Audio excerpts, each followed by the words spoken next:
No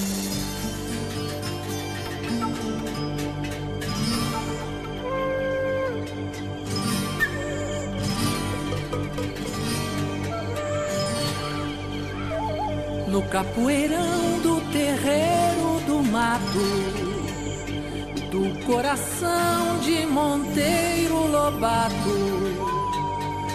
surgem figuras assombradas, nascidas da escuridão.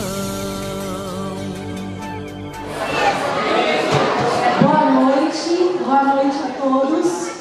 Sejam todas as pessoas aqui presentes bem-vindas, alunos, ex-alunos, amigos, interessados na obra e nas ações do escritor Monteiro Lobato, do empresário Monteiro Lobato, do múltiplo Monteiro Lobato. Então nós estamos aqui dando continuidade às atividades da 73ª Semana Monteiro Lobato, realizada esse ano em parceria entre a Universidade de Taubaté e a Prefeitura, por meio da Secretaria de Cultura e Economia Criativa, além dos nossos parceiros, eu vou aqui anunciá-los. Essa semana também é a Semana Integrada Pedagógica dos cursos de História, Letras e Pedagogia da Universidade de Taubaté e está sendo realizada em parceria com 5 programas de pós-graduação. Programa de pós-graduação em desenvolvimento humano, programa em desenvolvimento regional, programa de educação, programa de política aplicada e o programa de pós-graduação em engenharia mecânica. Aqui hoje, nesta noite, eu quero anunciar algumas pessoas que nós gostaríamos de agradecer a presença. O professor Silvio Luiz da Costa, nosso chefe do Departamento de Ciências Sociais e Letras. Muito obrigada, chefe. É diretor, mas eu chamo de chefe. O professor José Carlos Sérgio Bomberi, muito obrigada pela presença. O pesquisador Osni Lourenço Cruz, muito obrigada pela presença. A bisneta do Monteiro Lobato, Cléo Monteiro Lobato, muito obrigada pela presença. Professora Ana Maria Goldfarb, que nos brindou hoje à tarde com uma fala, muito obrigada pela presença. E a todos vocês que estão aqui conosco hoje, estão dando continuidade. Nesse momento, eu vou chamar o nosso coordenador do programa de pós-graduação em engenharia mecânica, professor Dr. Evandro Nohara, para apresentar a nossa palestrante dessa noite, a professora a doutora Kátia Criardia. Professor Evandro, por favor. Palmas para o professor Evandro.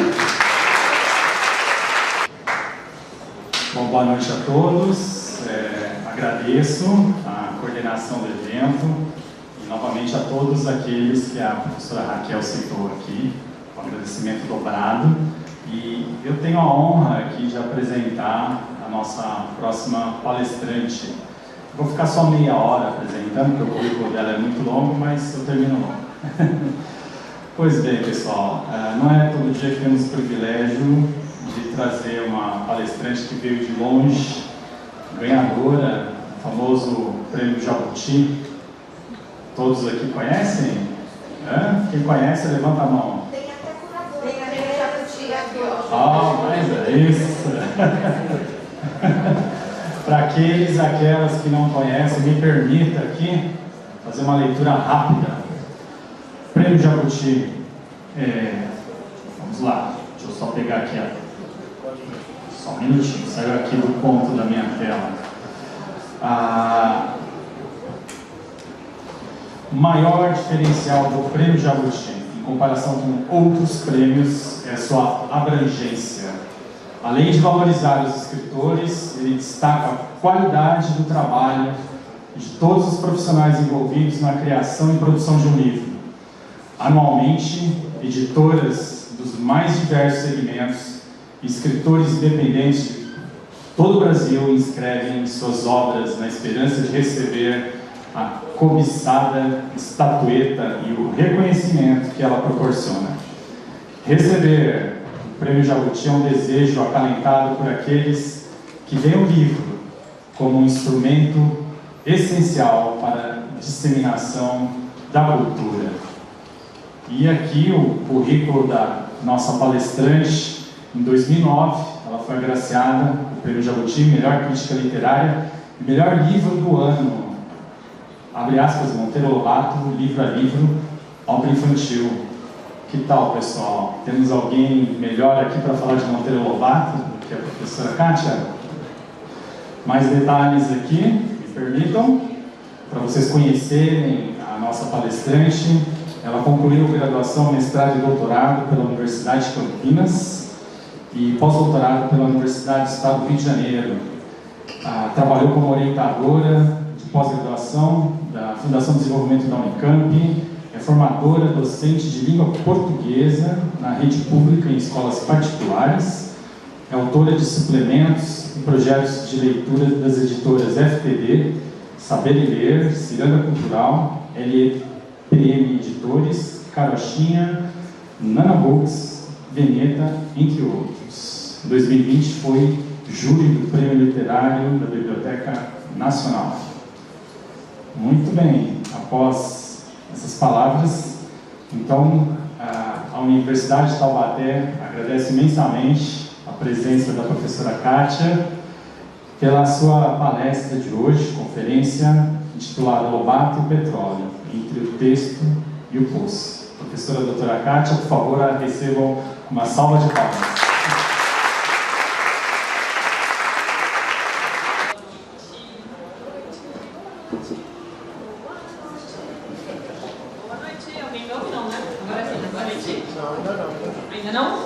Melhorou? Sim. Oi, boa noite. Meu nome é Kátia, como já foi dito, eu sou uma das coautoras de uma obra que recebeu o Prêmio Jabuti de Melhor Crítica Literária em 2009 e foi organizado pela incrível e estupenda Marisa Lajolo junto com o professor Secantini. Então, eu mereço 1/20 só desses aplausos.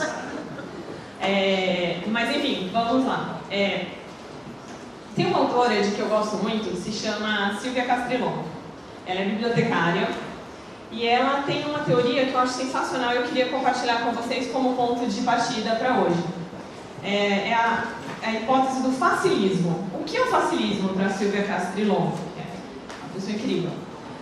Ela diz que há certa tendência, e ela fala isso já há uns 15 anos, 20 talvez, que há certa tendência entre educadores de todos os tipos, famílias, professoras, professores, bibliotecários, bibliotecaristas, enfim, que há certa tendência, educadores no geral, de buscar saídas literárias fáceis, que não criem que não mexam, né, que não estremeçam nada na criança, no adolescente, no adulto, seja lá quem que está lendo. Eu tinha 6 anos quando eu decidi que queria ser professora e nunca mudei de ideia, né? Então essa fala comigo desde a minha infância. O antídoto para o facilismo, né, e ela explica que o facilismo, veja só o nome, facilismo, né, já é algo que nós educadores, né, a gente já fica um pouco envergonhado.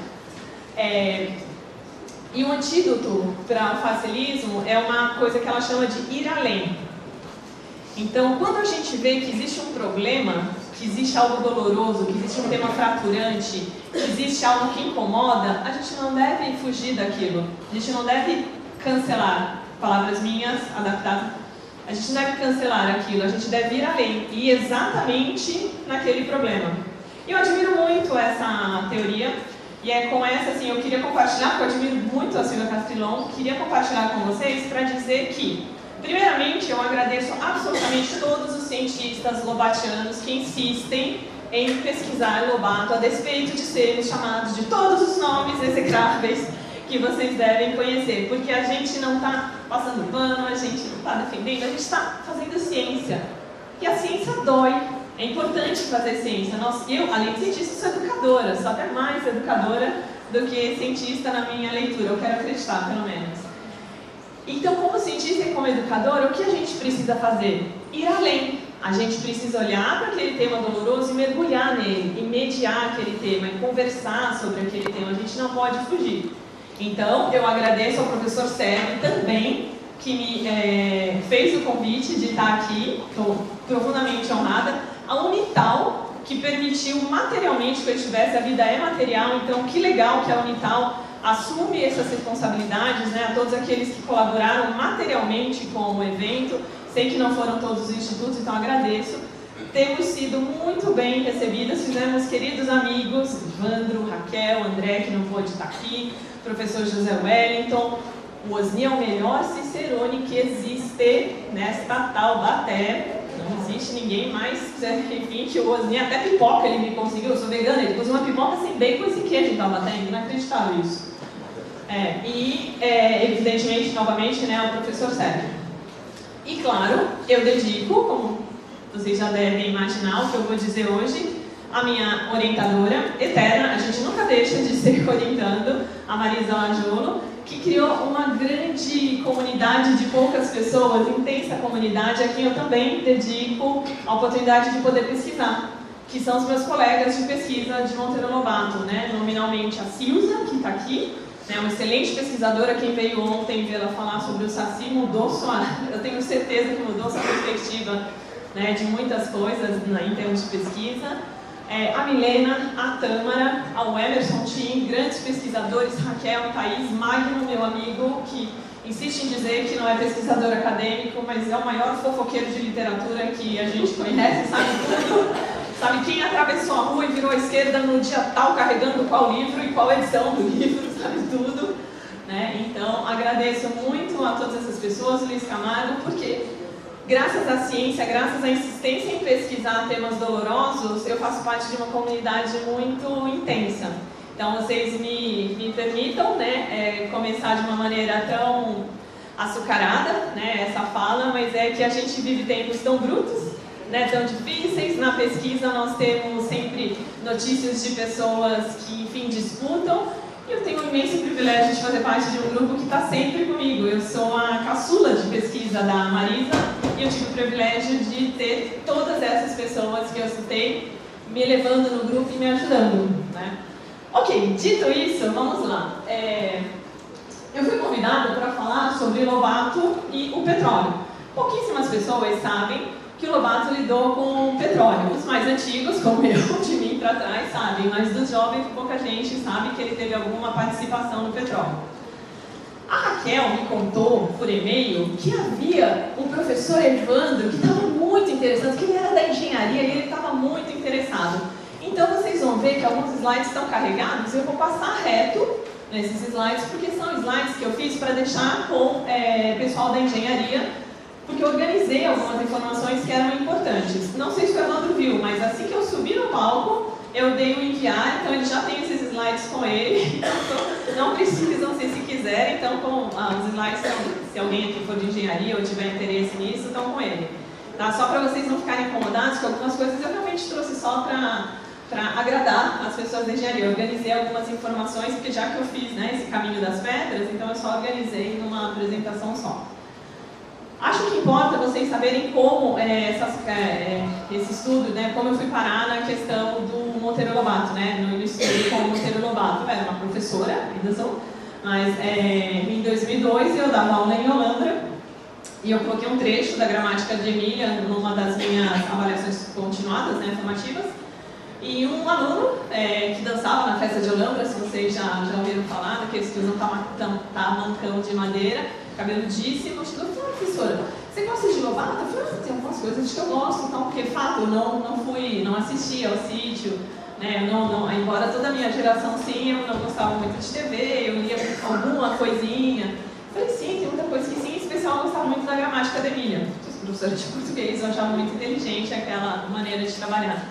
E ele disse: olha, amanhã eu vou trazer uma coisa da minha família. Eu falei: sei lá, vou trazer um livro, né, qualquer coisa assim. No dia seguinte me aparece uma pasta amarela caindo aos pedaços disso aqui. Eu ganhei 142 cartas originais que o bisavô dele tinha trocado com o Monteiro Lobato sobre a questão do petróleo. E eu falei: veja bem, Gustavo, essas cartas são originais.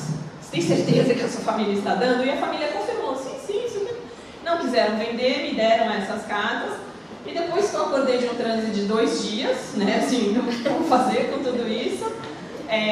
Obviamente foram doadas para o SEDAI. Então, algumas coisas que eu vou mostrar aqui mais para o final estão no SEDAI, que é o Centro de Documentação Alexandre Olário da Unicamp. Tudo bem? Entendemos como isso veio parar no meu colo. Por uma questão puramente afetiva, eu decidi pesquisar Lobato e a questão do petróleo. Ok, vamos lá então. Eu sou... Opa! Não, por que você agora sim. Então eu já contei, né, um pouquinho, porque esses são os meus dois principais trabalhos. O de cima, que é o meu doutorado, e o de baixo é a minha dissertação de mestrado. Tem um nome imenso, né, parece nome de príncipe e tal, mas é porque, enfim, esses nomes às vezes são um pouco chatos. O do mestrado eu acho mais bonito, que é o Amigo Frank do seu Lobato. Mas o documento do doutorado era muito grande. Eu estou colocando isso daqui para mostrar um pouco para vocês entenderem, porque eu fiz uma pesquisa antes de vir para cá, eu usei duas, a gente está numa época de inteligências artificiais, né? Casualmente, assim, várias mesas entre colegas, o assunto inteligência artificial apareceu várias vezes desde que eu cheguei aqui, o assunto nem era Lobato. E eu fiz uma pesquisa, né, sobre isso, estou falando para vocês jovens que usam inteligência artificial nas suas pesquisas. Eu pedi, né, para duas inteligências artificiais, as duas principais que circulam no Brasil, me ajudarem na pesquisa sobre esse assunto, que eu queria saber se havia mais coisa dita. E tem uma lista de coisas ditas. Aí eu pedi, por favor, evidências disso. Ah, desculpe, é verdade, não tem evidência disso. Eu falei, do que é evidência? E as duas inteligências artificiais disseram que as únicas evidências confiáveis que haviam eram os trabalhos de Kátia Queradia e o Centro de Documentação Alexandre Eulália. Tá? Então, é uma bibliografia minúscula, porque é um convite para vocês, jovens, de história, de ciências sociais, de literatura, para vocês pesquisarem esse assunto. Eu, ao que parece, fui a primeira a falar dessas cartas e espero realmente que vários de vocês venham dizer que eu estava errada em alguma coisa, porque isso é a ciência, isso é a pesquisa. E já adianto que eu estou errada em uma coisa que eu falei no doutorado e lá no final vou corrigir, vou aproveitar essa oportunidade para corrigir, porque a ciência é assim, né? A gente erra e a gente diz, errou, era outra época, eram 10 anos atrás, eu tinha outra informação e eu errei em um ponto que mais no final vou contar para vocês. Bom, como começa? Essas cartas a que eu me referi são cartas trocadas entre 1934 e 1937, entre Monteiro Lobato e o engenheiro do petróleo, agora eu digo o nome para vocês, Charles Werner Frank. Um suíço imigrado para o Brasil, naturalizado brasileiro, morreu no Brasil, em Corumbá. Viveu muito tempo na região aqui do interior, Rio Claro. Não sei se vocês conhecem. Então, Rio Claro, Águas de São Pedro. São Pedro viveu por muito tempo ali com a família. A família descendente dele continua até hoje lá na região de Olambra. E depois ele foi para Corumbá, onde passou a ter uma segunda família. E eu não tenho notícias dessa parte da história dele.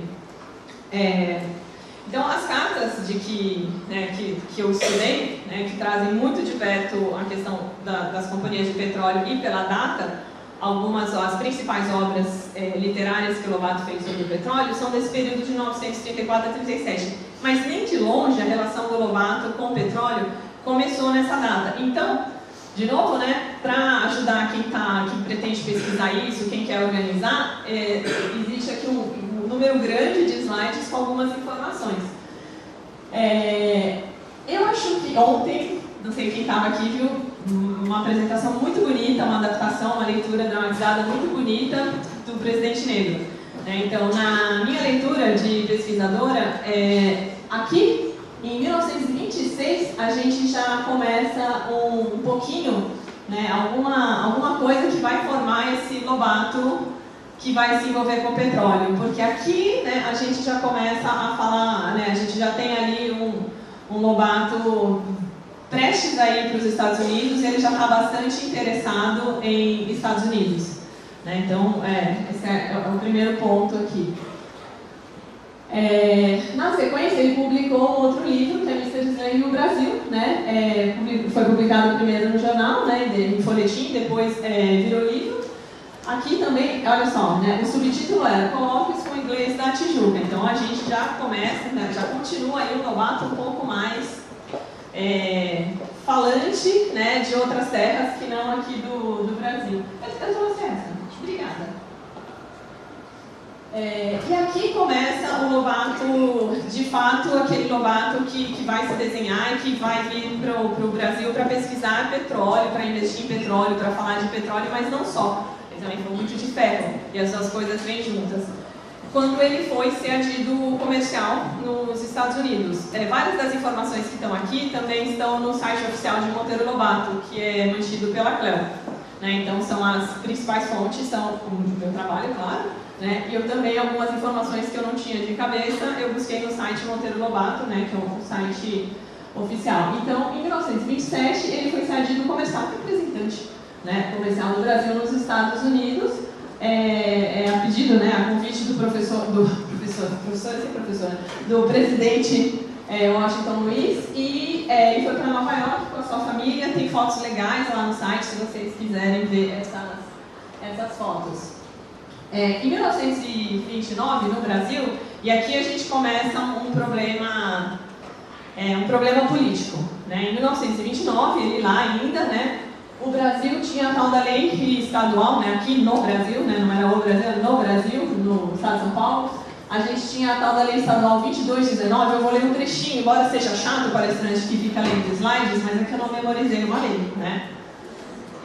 Foi aprovada em São Paulo a lei estadual 2219, que autorizou o governo estadual a investir significativamente na exploração de subsolo, incluindo aquisição de equipamentos e materiais especializados, contratação de técnicos especialistas, como o geólogo norte-americano Chester, ou Osborne, estabelecimento de acordos com o governo federal para ações conjuntas, concessão de subvenções a iniciativas privadas, incentivando a perfuração de poços com apoio financeiro e estatal.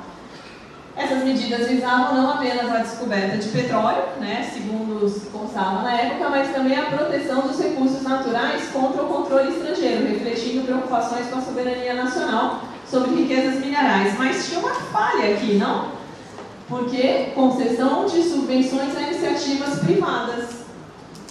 Mas não diz de que nacionalidade essas iniciativas privadas eram. Então a gente tinha aqui um pulo do gato, funcionários mercados. Então a gente tinha aqui um pulo do gato. Né? E isso aqui virou muito problema, deu muito pano para manga, muita briga, muita carta trocada. Em 1928, um pouquinho antes, isso daqui é importante para a gente da educação, eu acho que é sempre legal trazer aqui. O Lobato conheceu o Anísio Teixeira, né? E foi em Nova York. Não tem exatamente muito a ver com o que eu estou dizendo, mas acho legal vocês começarem a criar um mapa na cabeça, sabe? Um mapa mental. Quer dizer, então, Anísio Teixeira, uma super referência, né? Homenageado no nome, né, pelo INEP, por exemplo, que está na vida de todo mundo, de todo jovem que presta Enem. Então, Anísio Teixeira estava lá nos Estados Unidos, dois brasileiros muito importantes para a cena nacional da época se encontraram lá. Então, isso já vai tirando um pouco uma ideia muito, para usar um termo contemporâneo, muito vira-lata, que por vezes a gente tem do Brasil. Né? A gente não estava assim tão abandonado, tão jogado. Né? Assim, então as pessoas estavam andando e fazendo história por aí. Em 1928 ainda, o tal do geólogo, né? O tal do Chester, que aparece muito nessas cartas, né? Ele é um geólogo americano e ele veio convidado a serviço a pedido do governo do estado de São Paulo, e ele localizou um tal do anticlinal. Esse raio desse anticlinal, juntamente com uma coisa chamada graben, é o que faz os geógrafos serem os principais leitores do meu trabalho, não são pessoas de literatura. E os engenheiros são os segundos leitores do meu trabalho, ainda não são pessoas de literatura. Então são geógrafos e são engenheiros. Porque ele localizou esse tal desse anticlinal, uma região chamada Belo Monte, na comarca de Piraju. Né? E ele publicou anotações, né, no relatório da época, né, da Secretaria de Agricultura, exatamente nessas páginas, se vocês tiverem a intenção de procurar. E por causa disso aqui, a cidade, que era do tamanho de um mm no mapa, começou a receber muita gente, muito técnico de fora, né? Então a cidade passou a receber diversos geólogos estrangeiros e 2 diretores de companhias estrangeiras, que porém usavam nomes nacionais. O senhor Ivar Hope, da Pan-Geral Brasileira de Petróleo, que era um disfarce, sabe, o Scooby-Doo, quando tira a máscara, não era você, era um bandido. Então, era a Sandra Doyle disfarçada, né? E o senhor Luiz Oscar Taves, da Companhia Brasileira de Petróleo, que na verdade era a Royal Dutch Shell. E aqui começa, né, assim, aqui a movimentação, né, o Lobato já começa, ele está lá longe, mas ele já começa a perceber a movimentação aqui. Porque era muito sabido que os Estados Unidos faziam reserva de petróleo. Né? O que é reserva? O Rockefeller, por exemplo, chegava num lugar, eu estou falando de uma maneira muito aproximada, muito simplificada, muito leve, porque eu estou vendo que tem colágeno demais nesse público. Então eu estou falando de muitos que são extremamente jovens, então eu estou tentando tirar um pouco a chatice, não sei se vou conseguir, mas é um pouco isso. É quando a gente chega no lugar e diz, aqui, sabe quando você quer muito uma coisa, você fala, ai não, esse último livro que está aqui, não, esse livro é horrível, aí você esconde lá atrás até você ter dinheiro para voltar lá e comprar aquele livro porque só tem aquele. Né? Ou isso pode fazer qualquer coisa que você queira, um CD que você quer, né? Ninguém usa CD, né? Eu quero falar, já falando de CD, ninguém usa CD, né? E qualquer coisa que você queira e você esconde lá atrás até você ter condições de ir lá pegar para você. Você está fazendo uma reserva, né? Aqueles carrinhos eternos que a gente fica colocando nas lojas de internet, que a gente fica colocando, a gente está fazendo uma reserva, às vezes dá certo, né? Às vezes a gente consegue segurar o produto. E o Rockefeller fazia exatamente isso. Né? Ele comprava grandes lugares, né, que se sabia que tinha petróleo, e ele dizia, aqui não tem nada. Né? Ou os governos vendidos para ele diziam, aqui não tem absolutamente nada. E dali a pouco ele ia nesse lugar e tirava petróleo desse lugar. Ele fez muito isso na América do Norte e começou a descer para cá, a tentar fazer isso também para cá. Né? Isso é a tal da reserva de petróleo, reserva, né, de terra, reserva de petróleo. Guarda essa informação, Lobato visitou a Ford e a General Motors. Já foi dito em alguns momentos aqui, acho que foi o professor Seb no primeiro dia, curiosidade de rodapé, mas não tão de rodapé, Lobato era apaixonado por Henry ou Henry, dependendo, né? Eu gosto de Suassuna que fala que a gente tem que falar mal, né, o inglês patrioticamente. Né? Então, Henry Ford, né, ou Henry Ford, para quem prefere. Então, ele era apaixonado pelo Ford, pela ciência que tinha por trás do Ford, pelo empreendedorismo, né, por tudo aquilo. Era um homem admirável para ele. Não sei o que estou dizendo, gente muito, muito mais esperta já disse isso. Estou só compartilhando com vocês. E quando ele visita a Ford e a General Motors, que ele vê tudo que o ferro é capaz de fazer, e ele vislumbra, né, aquele futuro de possibilidades, aqui no Brasil a gente, né, ainda não estava nesse ritmo, ele se encanta bastante. Né? E ele passa a brigar bastante pela questão do ferro, que vem sempre lado a lado com a questão do petróleo. Né? A gente está falando, afinal, de mineração, de minério. Pois bem, entre 1928 e 1935, outras federadas da Standard Oil, além da Standard Oil of Brazil, né, passam a atuar no Brasil com nomes nacionais, visando contornar restrições legais e políticas na atuação de companhias estrangeiras no setor petrolífero. Né? O famoso dá um jeitinho, né? A famosa maracutaia. Então, eram empresas de fora que entram no Brasil e falam, gente, nós ser brasileiros, e começam a abrir empresas sendo brasileiros. E dão nomes brasileiros para coisa, mas não eram, né? De novo, Scooby-Doo. Era você então? Sim, então. Tá. Sempre a Standard Oil aqui por trás da história. Então, a Companhia Marítima Brasileira, que estava sob controle direto da Standard Oil de New Jersey, ou New Jersey, para homenagear de novo Suassuna.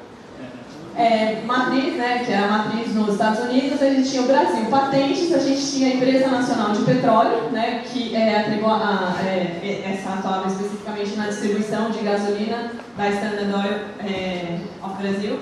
Então, enfim, a gente começou a pipocar um tanto de empresa com nome brasileiro que conseguia abrir a sociedade, porque aquela lei que eu contei para vocês só dizia, não, a gente vai fugir dos trâmites, então o nome era brasileiro. Mas ali na documentação, eles podiam abrir, porque não tinha nenhuma coisa dizendo que a sociedade precisava ser de brasileiros. Precisava ser uma sociedade no Brasil.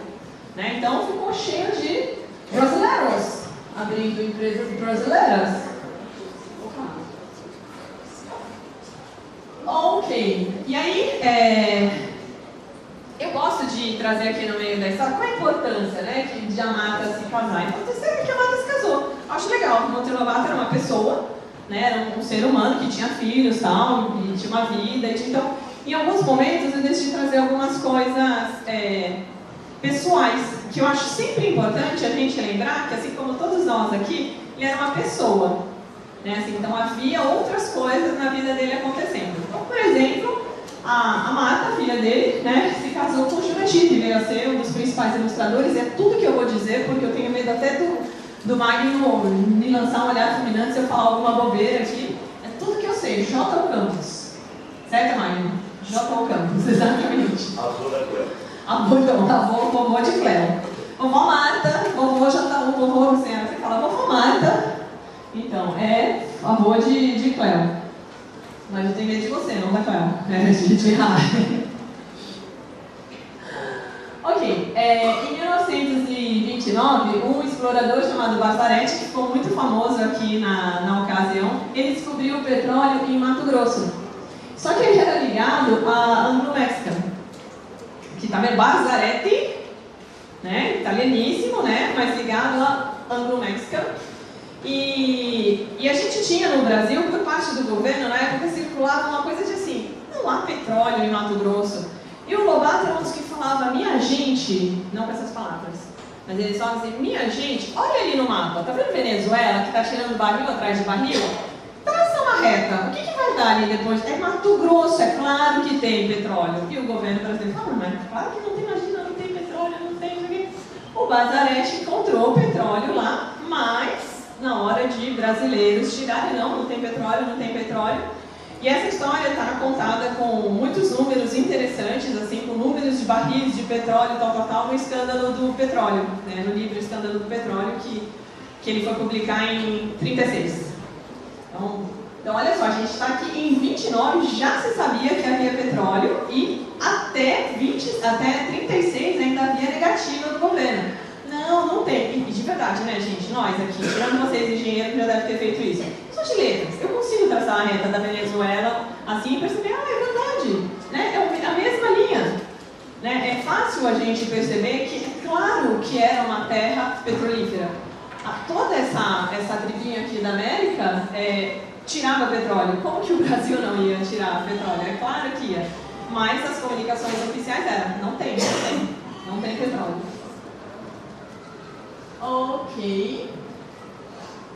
Aí aqui todo mundo aprendeu na escola em algum momento, né? A gente teve o craque da bolsa, ou a queda, né, da bolsa de Nova York. Lobato perdeu o pouco que tinha ainda, porque ele já tinha passado por uma situação, né, complicada com a editora. O livro da Silza explica isso muito, muito melhor, né, a questão da falência. Então aqui ele perdeu o pouco que ainda tinha, que era tudo o que tinha. Né? Então ele perdeu aquilo que ele tinha investido na bolsa, né? Perdeu tudo. E ele tinha, só por curiosidade, né? Fui atrás de ver e acho que talvez isso esteja no site Monteiro Lobato também, que o interesse dele era especificamente pelo método Smith de fabricação de aço, ou Smith, para homenagear de novo a Sassona. Então, era o método Smith de fabricação de aço. Então, para cobrir essas perdas, né, que ele teve, que era tudo que ele tinha, lembrando que ele tinha 4 filhos, né? Eu tenho só 2 sobrinhos e já sei como é caro.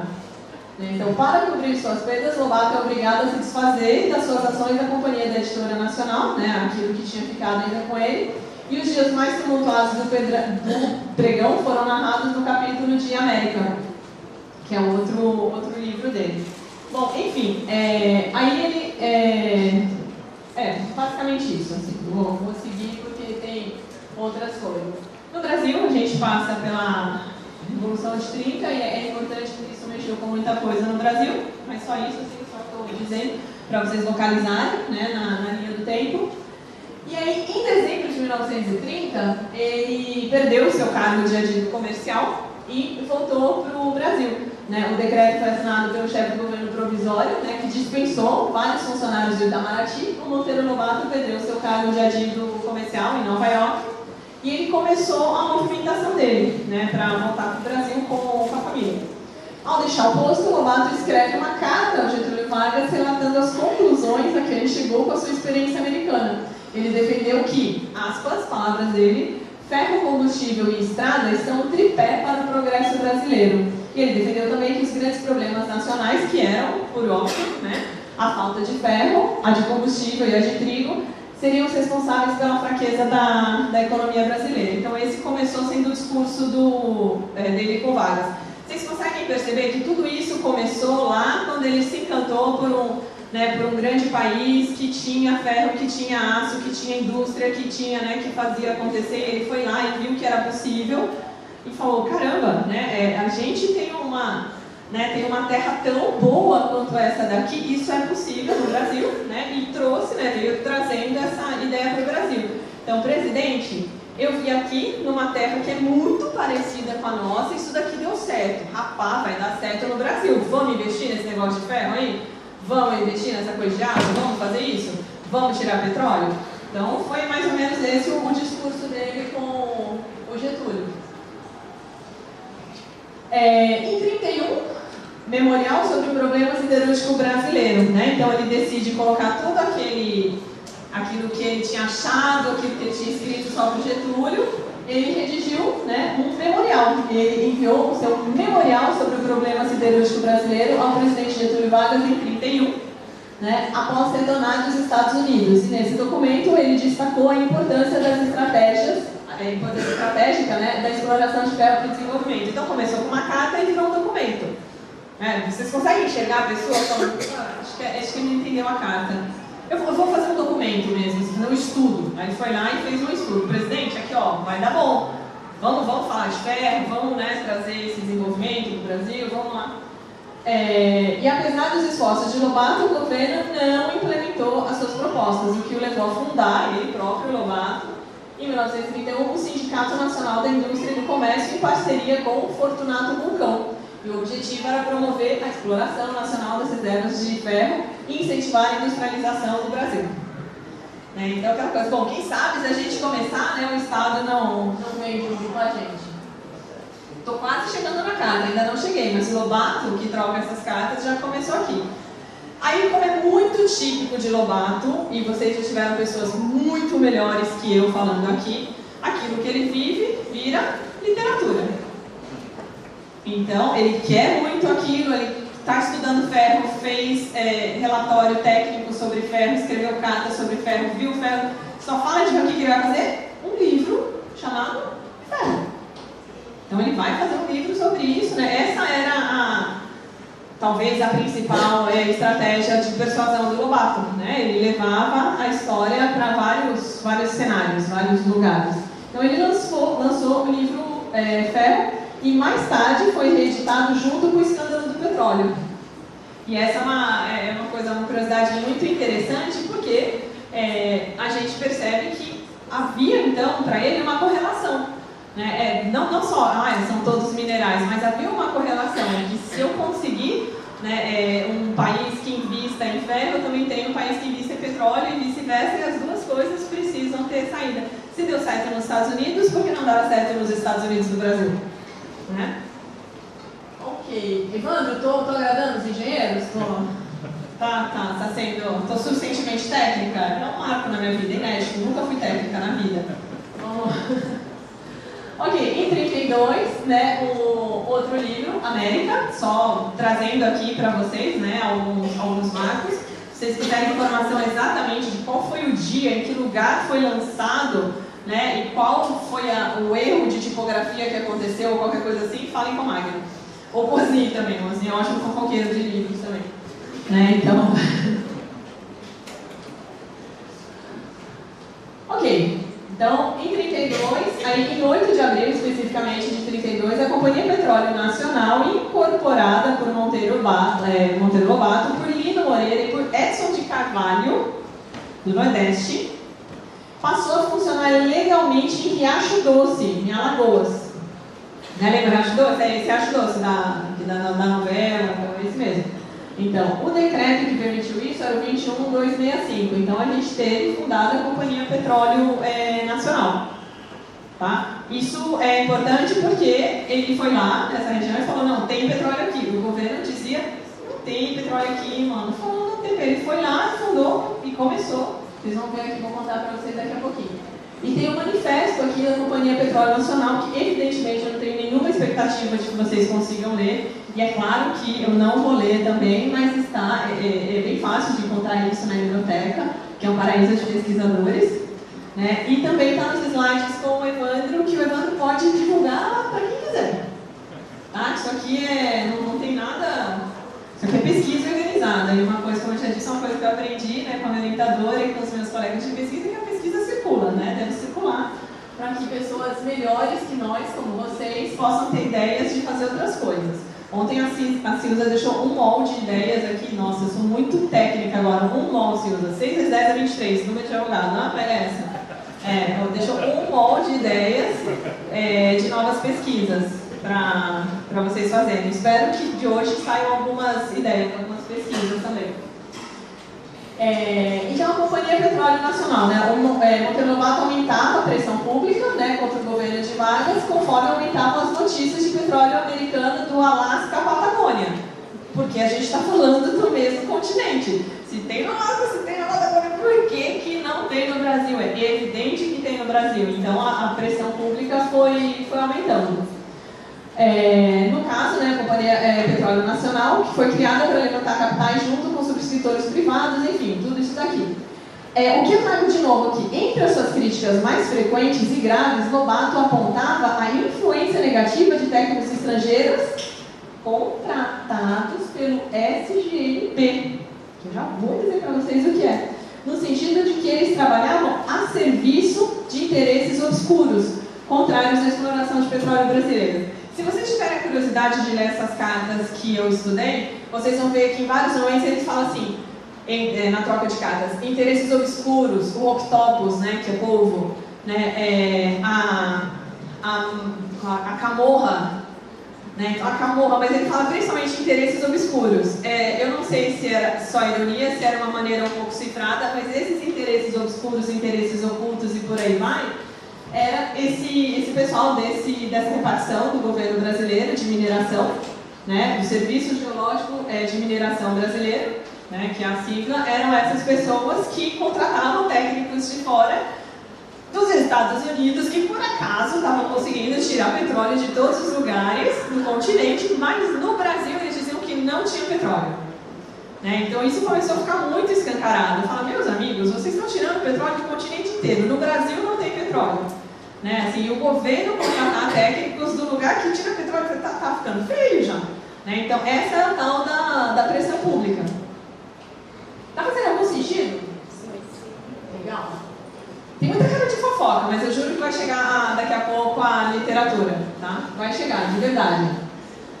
Eu gosto dessas coisas. Aquele ali é o rodapé, é o cabeçalho, desculpa. Aquele é o cabeçalho da carta, do papel timbrado, em que várias das cartas foram escritas. Então, assim, é um papel timbrado da Companhia Petróleos do Brasil. Eu acho bonitinho esse tipo de coisa, tá? Então, tá aqui um pouco para agradar. Acho super legais essas coisas, né? Assim, olha como, né, aprendi com o Magno a ver, né? Olha essa falhazinha de tipografia, tá vendo? Aqui vazou, não sei o que. Isso são coisas que contam histórias de uma época, né? Parte da materialidade eu acho bonitinho. Então, aqui um cabeçalhozinho assim para vocês verem esse amareladinho, né? Pô, há quanto tempo? A gente tá falando de uma coisa de 100 anos atrás, né? E a gente ainda tem um papel que está muito bem preservado lá no Centro de Documentação Alexandre Olário, porque tem ciência envolvida, e quando tem ciência a gente sabe que é importante não apagar e não reescrever o passado, preservar o passado para a gente aprender o passado, hashtag fica a dica, né? Mas a gente está falando disso daqui.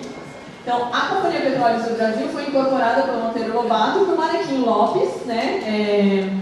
O Pereira de Queiroz, em 1931, e essa empresa recebeu autorização para funcionar em 17 de maio de 32, por meio do decreto número, aí era o outro, né? 21.415. Em agosto do mesmo ano, iniciou suas atividades de prospecção no campo de Araquá, atualmente localizado no município de Águas de São Pedro. É uma gracinha de município, se vocês quiserem um dia passear por lá, é bem bonitinho mesmo. Mas não vão todos juntos, porque é uma cidade pequena. Então, combinem entre vocês para revezar, porque não tem restaurante para todo mundo, então não dá para ir o auditório inteiro junto. Mas é uma belezinha de verdade, mas enfim. E esse poço passa a ser importante para mim, por exemplo, porque é sobre essa perfuração que a maioria das cartas passa a ser trocada entre o Lobato e o Frank. O Frank estava radicado aqui nessa região, ele trabalhava aqui nessa região. Tá? Então é um poço que passa a ser muito importante para esse nosso assunto aqui. Ó. Eu ainda estou em 32, as primeiras cartas que eu ganhei são de 34. Né? Então, mas olha como a coisa do petróleo já estava viva, né? Em setembro, a gente, de 32, a gente tem a Guerra do Chaco, né? Entre setembro de 32 e 12 de junho de 35. Só para vocês saberem, eu vou ler tudo isso, mas era uma guerra entre Paraguai e Bolívia, que ficou conhecida como a Guerra do Chaco, que ocorreu por causa de disputa da região petrolífera. Por que eu estou insistindo nisso aqui? Era um pouco o que o Lobato fazia. O tempo todo ele escrevia em jornal, ele escrevia em revista, ele escrevia nos livros dele, que ele tinha várias edições, né, sempre refazia, escrevia artigos dizendo: está tendo uma guerra por causa de petróleo aqui do lado, como não tem petróleo no Brasil. Percebe a quantidade de evidências que circulavam? Né, de que havia petróleo na nossa terra, havia petróleo. Ok. Aí, em 33, o Serviço Geológico e Mineralógico do Brasil, o SGMD, que era um braço do Ministério da Agricultura, ele foi extinto, né? Foi descontinuado, como geralmente as empresas falam, né? Ele foi descontinuado. Esse órgão existiu de 19 até 33, ele realizou pouquíssimas perfurações, é como se eu montasse uma confeitaria e eu fizesse brigadeiro 3 vezes no ano. Né? Porque ele era um serviço geológico e mineral, ele não fez perfurações, fez pouquíssimas perfurações. Então era muito evidente, né, qual era a intenção. Era justamente não deixar a população saber que havia, que havia um subsolo rico em petróleo, ferro e tudo mais. E no seu lugar foi criado o Instituto Geológico e Mineralógico do Brasil. Aí a gente fala, nossa, verdade, né? Vida nova, agora tudo vai ser diferente, só que não. Né? Então só trocou o nome, mas as práticas continuaram muito parecidas. Então, posteriormente, em 34, chegamos já no ano das cartas, e vocês vão ver que se vocês tiverem curiosidade de ler essas cartas, em várias ocasiões eles ainda usam, eles colocam aquela sigla. Mas como colocam aquela sigla se tinha sido extinto? Hipótese 1, né? Porque estava dizendo que não era uma maneira de eles dizerem a mesma coisa, a mesma camorra ainda. Então ele tinha sido extinto, mas a prática, né, o que se fazia ali era exatamente a mesma coisa. A outra que era só hábito de dizer mesmo, né, não acompanhou a troca de sigla. Eu ainda sou viúva do Trema. Né? A reforma ortográfica aconteceu há muito tempo, mas eu não consigo superar que o Trema, né, se foi. Então, às vezes acontece, né, ele não conseguiu acompanhar a próxima lei e continuou dizendo ali que era usar aquela sigla. Então vamos lá. Posteriormente, em 34, então, esse Instituto Geológico e Mineralógico do Brasil foi incorporado ao recém-criado DNPM. Eles usam muito junto, né? Principalmente o Frank usa SGMP e o Lobato usa mais DNPM, mas às vezes também volta para aquela sigla. Que é mais do mesmo, tá? Só para vocês saberem que a sigla mudou, é mais do mesmo. Ok. Vitor Oppenheim é um nome que vai aparecer muitíssimo. E quem é o Vitor Oppenheim? O Ministério da Agricultura, então representado por Odilon Braga, contrata um técnico estadunidense de novo. Tá vendo? Só muda a sigla, mas o paradigma é o mesmo, né? Contratou o Vitor Oppenheim, vinculado a quem? A Standard Oil, né? Para operar pesquisas em solos brasileiros. Eu estou ficando repetitiva, mas não é que eu estou ficando repetitiva, é que a cena estava repetitiva. 10 anos da mesma coisa acontecendo. 10 anos, gente, da mesma coisa acontecendo. Juro que não sou eu que sou repetitiva. Como? Dinheiro toda. Pois é, mas você vê que a gente tem uma ótima tradição nisso. O Brasil é muito tradicional de jogar dinheiro fora. Por quê? Não sei. Né? O mistério, saberemos um dia. Do outro, não da nação. J.W. Winter, ou Winter, simplesmente. Se vocês tiverem curiosidade também de ler essas cartas, ele vai aparecer muito. Ele era o chefe do Frank. O Juarez Távora, que estava na pasta de agricultura da época, pediu para o Itamaraty uma organização do exterior para estudos geofísicos no Brasil. E o Ministério do Exterior indicou a firma Pittmeyer Oppenheimer e companhia. E o Távora contratou então dessa firma o Inter, que foi um enviado especial a serviço de empresas particulares para a colocação de capitais. Aí a coisa começa a ficar mais divertida. Por quê? O Lobato queria que, né, nós vamos tirar petróleo do Brasil. Eu não estava vivo na época, né? Mas se eu tivesse, eu ia pensar, isso aí, Lobato, né? Petróleo é nosso, que inclusive virou, né? É muito fácil a gente dizer virou lema, é muito fácil a gente dizer essa frase, não, petróleo é nosso, pô, fica trazendo esses gringos para cá, né? Não, petróleo é nosso. E aí, na hora que essas pessoas, né, esses empresários brasileiros, né, esses interessados particulares vão pedir uma pesquisa, de onde vem a pessoa? De Juiz de Fora? Não. Vem de... Exatamente.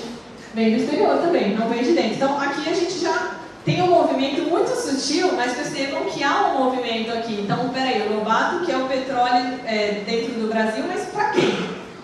Né? A mim, pelo menos, essa pergunta passa a existir.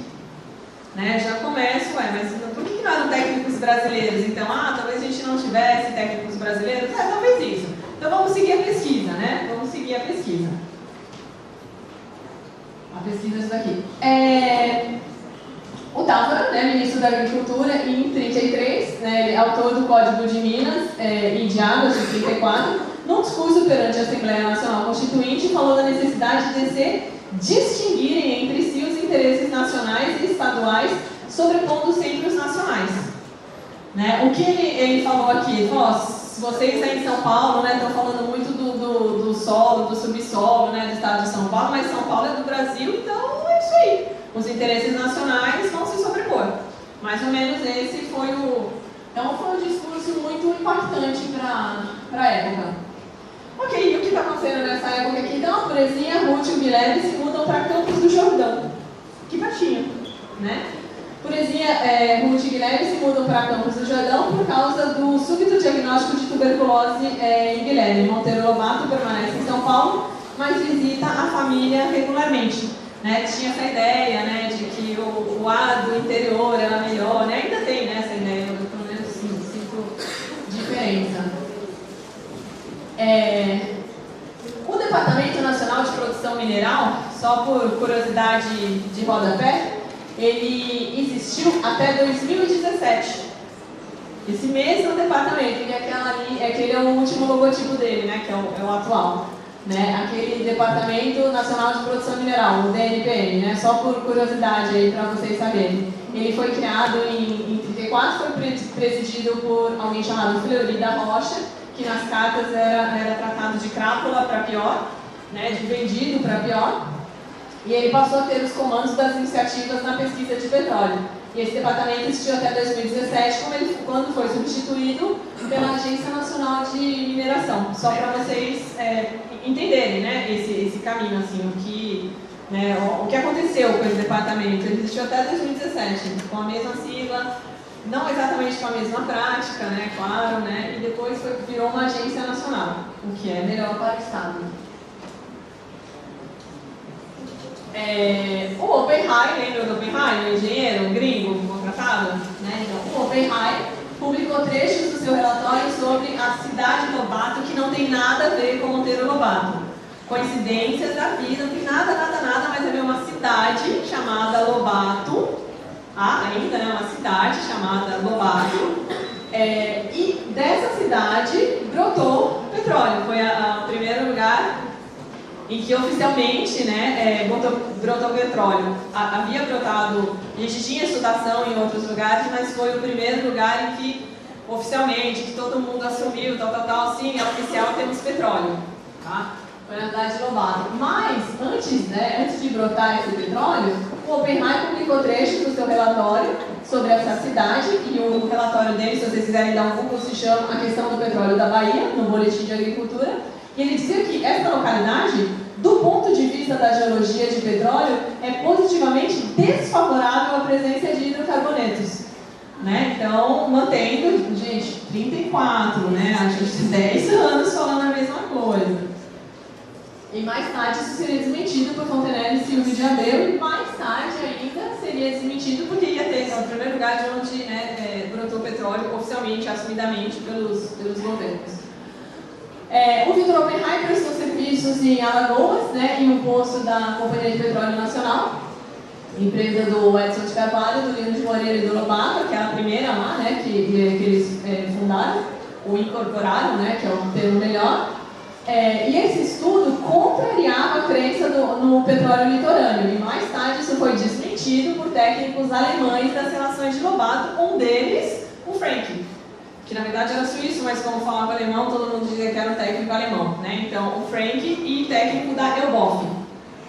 A Elboff era um braço daquela outra empresa do Winter, do JW Winter. Então, essas pessoas foram para lá e desmentiram o Vitor Oppenheim, né, e o relatório do Vitor Oppenheim. Opa! Ok, em 1934 a gente passa a ter um novo dispositivo constitucional, uma nova Constituição, essa é a carinha. Constituição da República dos Estados Unidos do Brasil. Né? E essa Constituição está aqui porque ela importa. Ela estabeleceu a nacionalização das jazidas e minas julgadas básicas ou essenciais à defesa econômica ou militar do país e a exigência de nacionalidade brasileira ou de constituição de uma empresa nacional para atuar no setor de mineração. Então, era aquele problema, né, que em 29 a gente tinha, aqui começou a ser desfeito. Contudo, né, tinha um precedente ao definir que as empresas nacionais como sociedades organizadas no Brasil. Então a gente mudou para o útil, né, sem nenhuma restrição quanto à nacionalidade dos acionistas.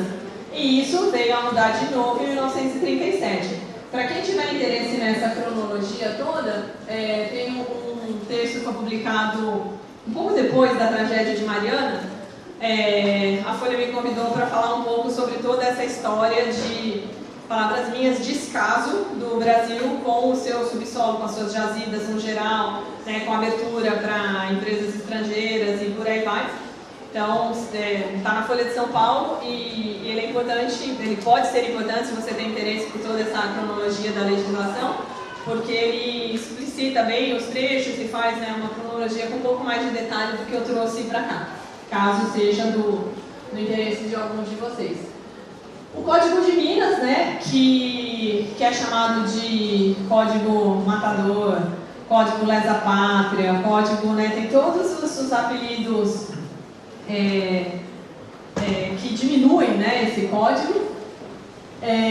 Então, em 1934 a gente teve a promulgação do Código de Minas, que passou a regular a propriedade do subsolo com o objetivo de remover obstáculos e embaraços ao racional aproveitamento das riquezas do subsolo e de assegurar as iniciativas privadas nos trabalhos de pesquisa e lavra. Então, quem podia, qualquer pessoa, qualquer brasileiro, né, podia abrir uma sociedade ou começar a pesquisar? Podia.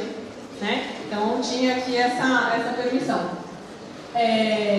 Chamada de lei Cipó também. E, de novo, aqui é importante porque quem era o brasileiro que estava muito interessado nisso?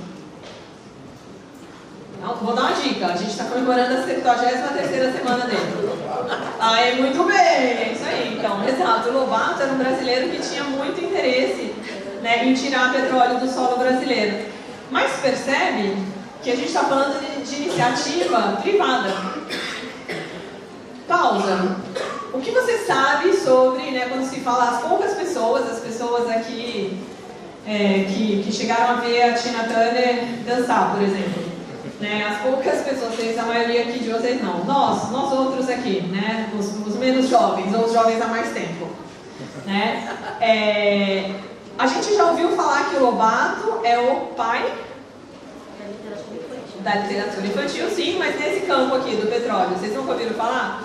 Eu ouvi muitas vezes que ele é o pai da Petrobras. Nunca ouviram? Quando vocês começarem a ler isso circulou muito já. Que o Lobato era o pai da Petrobras. Mas, não. Porque a Petrobras é do Estado, é estatal, é do povo, é de todos nós.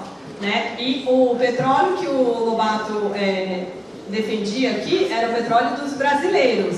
mas não nós, brasileiros, representados pelo Estado. Era o petróleo que todo brasileiro podia ir lá e retirar. Percebe que tem uma pequena diferença ali? A gente está falando de um homem, um pai de família, que já tinha passado por toda a frase é estranha, mas que já tinha passado por toda a sorte de azar, né? Já tinha passado por um monte de perdas financeiras e por aí vai, e ele precisava tirar dinheiro de algum lugar. A bola da vez era o petróleo. Tá? Então é assim, ele não era contra, é difícil, né? Acho que a gente não tem elementos de pesquisa para dizer que ele era contra, né, o Estado retirar petróleo, não era isso, mas é que na época dele, o Estado não retirava petróleo, o Estado dizia, não tem petróleo aqui.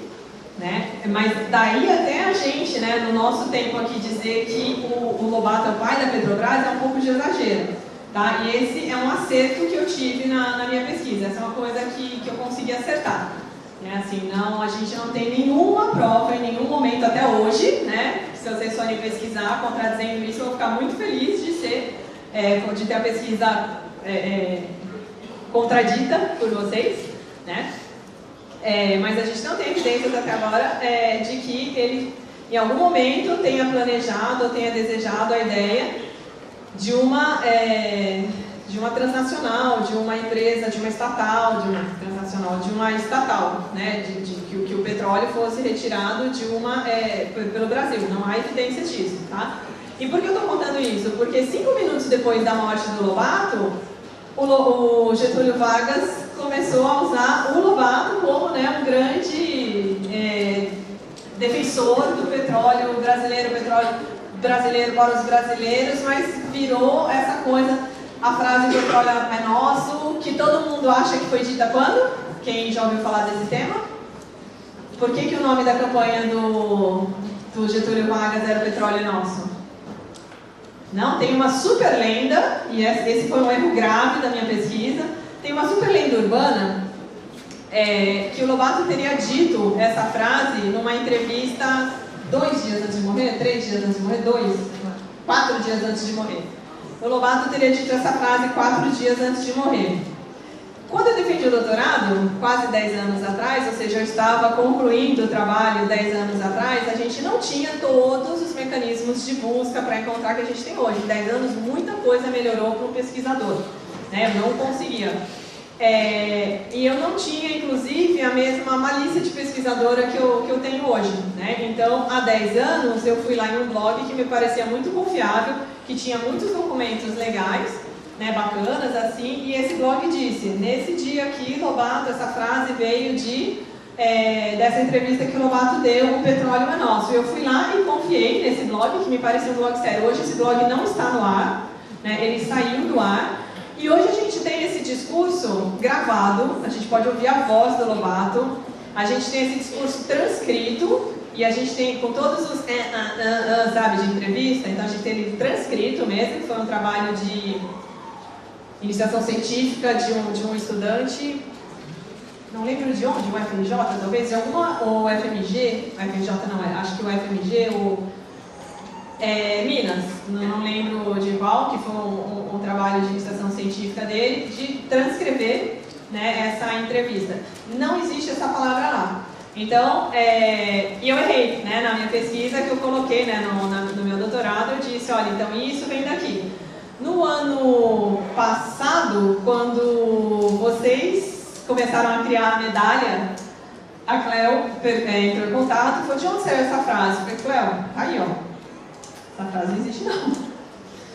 Ela, mas tá na sua pesquisa. Eu, tá, mas shame of me, porque não tá assim, não tem essa frase e tal, então, tanto que vocês viram que no videozinho isso nem apareceu, né, assim, porque não tem, então tá lá na pesquisa, para todos sempre eternizada, mas eu espero que, né, eu possa, né, eu tô aproveitando aqui a oportunidade para dizer, essa frase não foi dita por ele, vocês podem ouvir a entrevista, vocês podem ler a entrevista, ela não foi dita por ele. Voltamos para cá.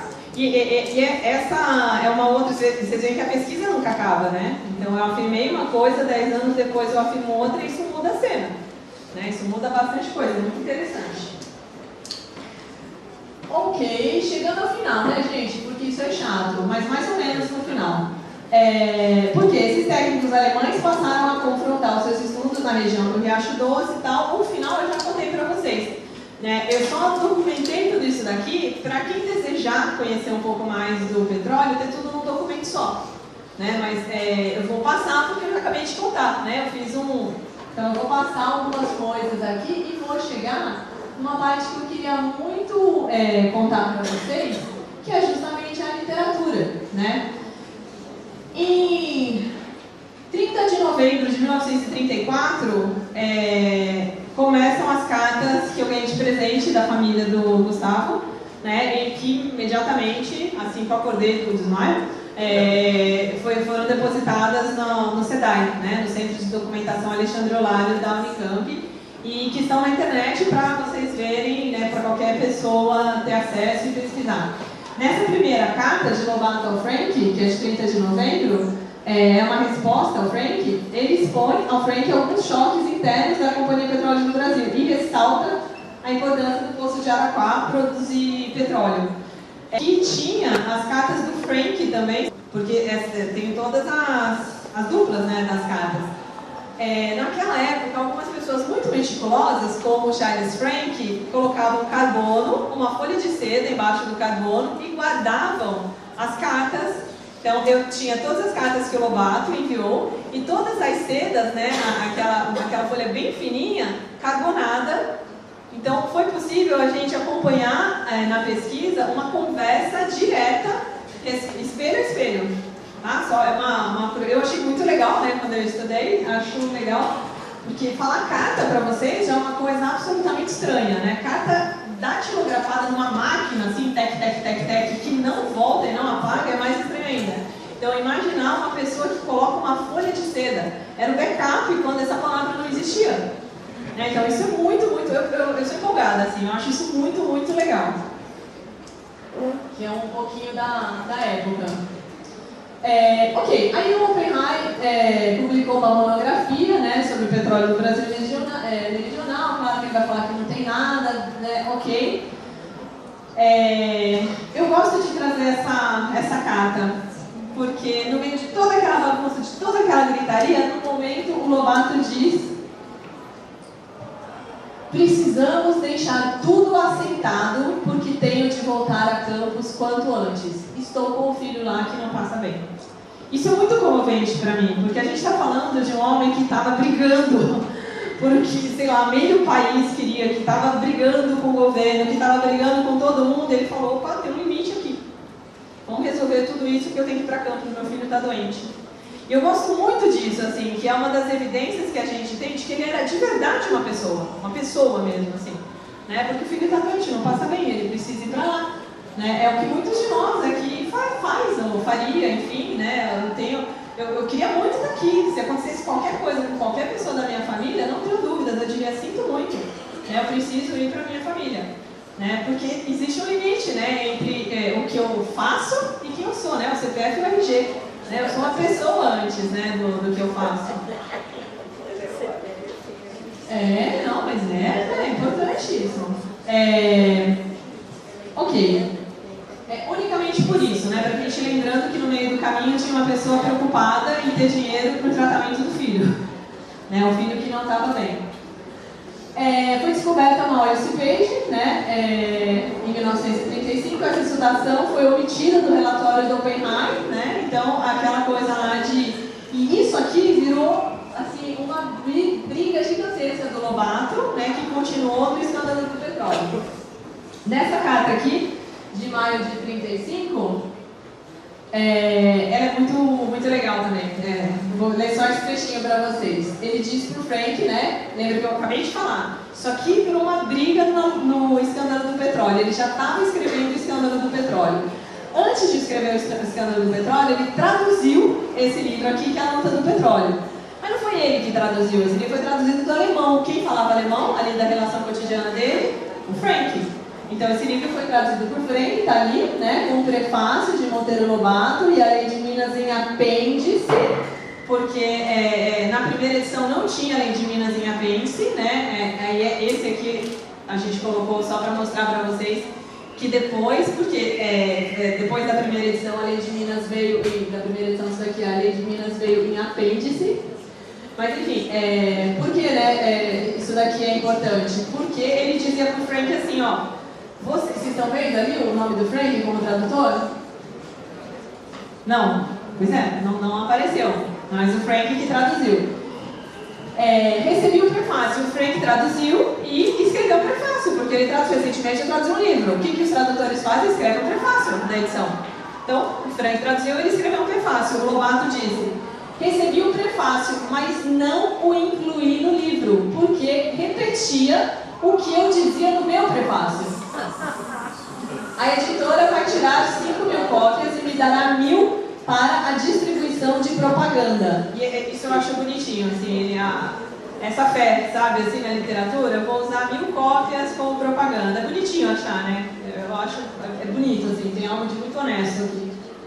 Né? Recebi me dará 1.000 cópias para a distribuição de propaganda. Falar também bastante reclame é propaganda. Falar também bastante reclame para provocar uma segunda edição. E nessa teremos 10% do preço de venda. Vou te mandar um exemplar da Lei de Minas comentada que acaba de sair. Na primeira edição não teve, nas edições seguintes, ou seja, vendeu tudo. Nas edições seguintes apareceu ali, ó, com a Lei de Minas, né, como apêndice. Né? E por que isso daqui? Né? Porque tem uma outra coisa importante aqui do mecanismo do Lobato. Né? Ele incorporava muita coisa de outras pessoas também, né? a sua obra, né? O seu trabalho. Ok, e essa carta aqui está por um outro motivo, né? Que é aquele motivo de sempre. Eu gosto de ler esse trecho com vocês. Vocês lembram? A gente está falando de Monteiro Lobato, né? A gente hoje acha que ele era montado no dinheiro, que vocês já viram outras pessoas dizendo que ele morreu pobre num apartamento emprestado, né? Assim. Mas olha só, adeus, estou cansadíssimo com a arrumação da casa nova, para onde me mudei ontem. Tenho as mãos escangalhadas e mal posso escrever, porque ele começa pedindo desculpa, porque ele atrasou, né, na resposta. A gente está falando, gente, de uma das figuras mais importantes, mais imponentes daquela cena, até hoje uma das pessoas mais presentes, né, mais importantes, e essa pessoa arrumou a própria mudança como qualquer um de nós aqui. Né? Então ele está com as mãos escangalhadas. É mais uma daquelas partes que eu falo, cara, ele é muito humano. Porque não tinha dinheiro para contratar gente para trabalhar. Era ele ou não era? E caso vocês não lembrem, parecia um Empire State perto dele. Ele era muito pequenininho.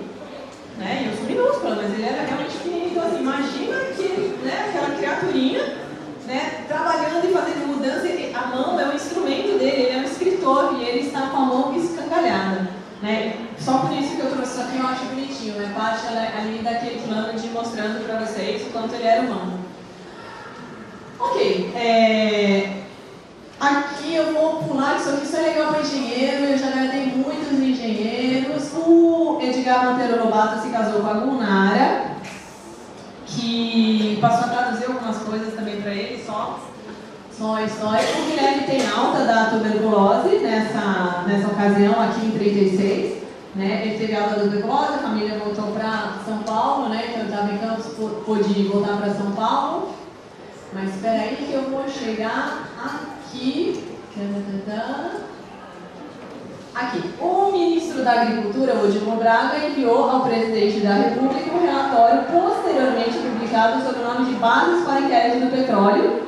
Cito o relatório, aspas, a fim de que a nação pudesse compreender mais de pronto os motivos que animam a atuação do Departamento Nacional da Produção Mineral e se preparar desde já para os tropeços que terá de remover quando tiver a grata notícia da descoberta de suas jazidas petrolíferas. Né? Alguma coisa começa a mudar aqui em 36, que já tinha muita evidência, né? Mas em 36 alguma coisa começa a mudar.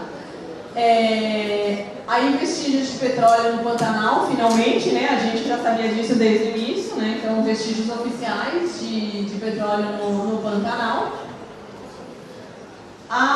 Em apenas 5 meses, em 8 de junho, apenas 5 meses depois da sua constituição, a 22 metros de profundidade, 22, gente, é nada assim, é muito pouca. A gente já tinha, a Companhia de Petróleo Nacional encontrava gás inflamável e a 265 metros o poço produziu 200 mil litros de gás em 3 horas. E aí, né, porque era um risco, né, o meu estúdio fechou aqui por um tempo até se reorganizar. Então, ok, começou a ter, né, a gente começou a ter um subsolo com alguma coisa. E agora chegou a última parte, né, do que eu preparei para vocês, que é a parte que eu particularmente acho divertida. Então os engenheiros podem sair já da sala, fiquem tranquilos, mas é a parte que eu acho divertida, porque mostra muito do mecanismo de produção do Lobato e de muitos autores, de muitos escritores. A gente está falando do Lobato. Tudo que o Lobato vivia, tudo que o Lobato vivia virava livro. Tudo, qualquer coisa. Ontem eu acho que foi o Osni, talvez, que falou uma coisa assim pra gente, quase em segredo, falou assim, eu acho que os personagens não foram criados, eles existiram. Mas eu concordo plenamente. Assim, com o Osni, né? Porque sim, né? Todos aqueles personagens, todos os personagens de Lobato eram pessoas, tinham duplos na vida real.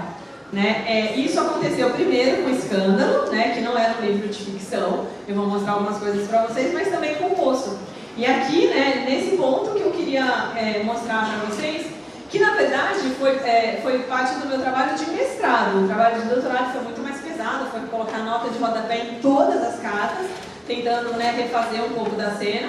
Mas no trabalho de mestrado eu escolhi algumas cartas para mostrar, né, para tentar mostrar exatamente como essas cartas e aquilo que o Lobato vivia e foi documentado nas cartas se transformava em literatura. E pode parecer pouco, mas eu estou dizendo assim, ó, ele vivia algo, aquilo era realizado, ele escrevia uma carta ou recebia uma carta, e aquela carta se transformava num gênero narrativo ficcional.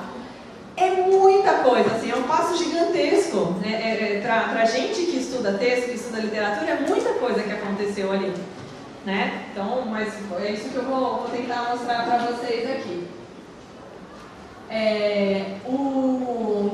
Aqui, então, o escândalo do petróleo, eu não sei como é que eu volto aqui, não tem ninguém, mas não tem problema.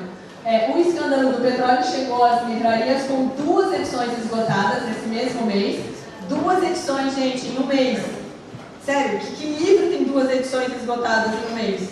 Ainda mais nessa época, que quase, né, a gente realmente tinha muita gente que não sabia ler, né? E seguidas de mais 3 edições até o final do ano. 20 mil exemplares vendidos em 5 meses. 20 mil exemplares sobre petróleo. Tipo, petróleo. É chato, né? Vamos combinar. Não era assim sobre como fazer festas legais, né? O melhor brigadeiro do mundo. Eram 20 mil exemplares sobre petróleo. Vendeu 20 mil exemplares em 5 meses. Num país que mal tinha leitores. Não é que distribuiu, foram vendidos esses exemplares, tem prova de que foi vendido. Assim. Então é muita coisa. Ok, e olha só, né? Eu peguei um trechinho daquela carta que no SEDAI está com aquele código e outro trechinho dessa outra carta, né? Tá vendo? Tá tudo riscadinho de azulzinho, então nenhum mérito meu. Obrigada, meu esposo que sabe fazer isso. Recebi a carta de 31. Não podemos acusar a Standard. Sabemos que no fundo de tudo está o Octopus. Lembra quem é o Octopus? Eu contei para vocês? O Octopus é a Standard Oil. Né? No fundo de tudo está o Octopus. Mas em vez de falar em Standard, temos de dizer os interesses ocultos. Que estão vendo como que a gente vai falar isso no livro para não ser preso? Né? Então vamos falar dos interesses ocultos. Está tudo combinadinho aqui na carta. Os interesses ocultos. Com a eliminação do BA, esses interesses conseguiram retardar de anos a saída do petróleo daí. Com o, aspas, suicídio do Pinto Martins, idem, converse com Gama a respeito disso. Ora, é natural que eles pensassem que com a eliminação do Edson fosse possível travar a coisa novamente. O caso serviu para uma nova publicidade e o povo está raciocinando que se querem eliminar o Edson, então é que há mesmo petróleo em Alagoas. E anos atrás eu consegui conversar com a esposa do Edson, a viúva do Edson de Carvalho, que vivia numa situação de absoluta pobreza e miséria, e ela se lembrava muito claramente de quando o Edson ficou muito preocupado porque 2 pesquisadores do petróleo foram suicidados. e o Edson seria o próximo. Então a gente está falando aqui, gente, de um plano desses, assim, de dar... Não era pouca coisa, não era só fofoca, sabe? 2 pessoas foram suicidadas, né? Uma foi suicidada no lago e o cara nadava bem pra caramba, né? Complicado, né? Assim, então, vou ler um outro trechinho. Apareceu nas costas da lagoana um sábio alemão chamado José Bach. Isso aqui foi o Frank contando para ele.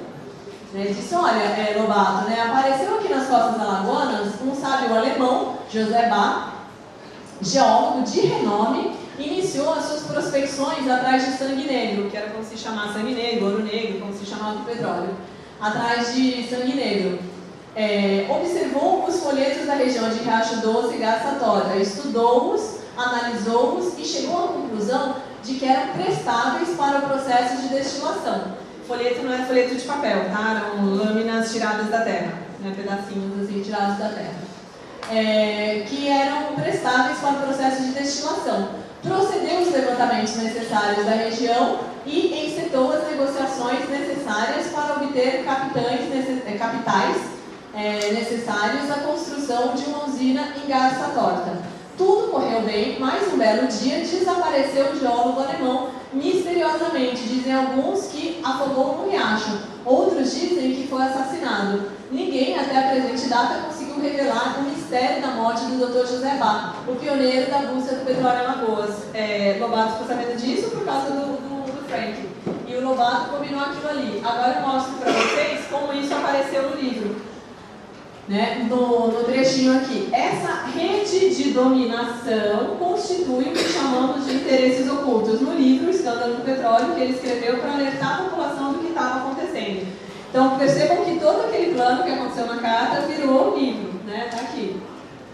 Aí tem um capítulo chamado Caso de Alagoas. No prefácio da luta pelo petróleo, vem pormenorizadamente o caso de Alagoas. Vou resumi-lo. Então, isso é outra coisa de Lobato. Um livro sempre propagandeava o outro. Vou resumi-lo. Quem primeiro estudou e afirmou o petróleo no Riacho Doce em Alagoas foi José Bach, um geólogo alemão residente em Maceió. Mas logo que formou uma pequena companhia para explorá-lo, foi morrido, entre aspas, foi morrido afogado numa lagoa. E aí depois ele usa inclusive a expressão, foi suicidado. Né? Ok. Aí a gente vai ter a Constituição de 37, que desfaz aquele problema, né, que foi muito denunciado no escândalo do petróleo de 36. Né? Então assim, quanto será que tem de escândalo de petróleo nesse movimento de mudar o Código de Minas? 20 mil exemplares, gente. Então parece que houve alguma pressão. E aí, o posto do Visconde em 37. E aqui eu acho a coisa mais legal de todas e estou realmente me aproximando aqui do final. Nessa carta, ali em cima, né, um recortezinho dessa carta. Recebi sua carta dando conta das disposições de Mr. Winter para com a nossa companhia em vista da atitude do nosso perfurador. É um cara que teve esse perfurador, ele teve assim, um surto lá, ficou super zangado, disse que não ia mais perfurar nada, assim, que ele brigou com todo mundo, né? Então causou lá. E ele falou assim, recebi sua carta dando conta das disposições de Mr. Winter para com a nossa companhia em vista da atitude do nosso perfurador. E tenho a dizer que não vejo absolutamente motivo de ruptura das nossas negociações. Aí do petróleo de um país, se ele ficasse na dependência da má vontade, grosseria ou neurastenia do operário técnico, com exclamação.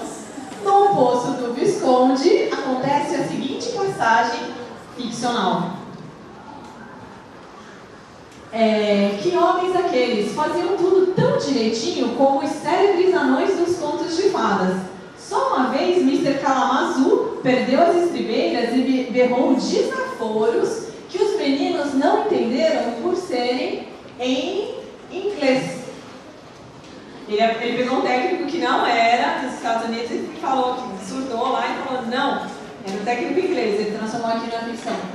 Por ser em inglês. Isso porque a bomba de injetar água no poço, ao ser experimentada, engasgou e ele atribuiu o defeito à imperícia do mecânico que a havia montado. Então, essa história virou, né, essa passagem virou passagem do livro. E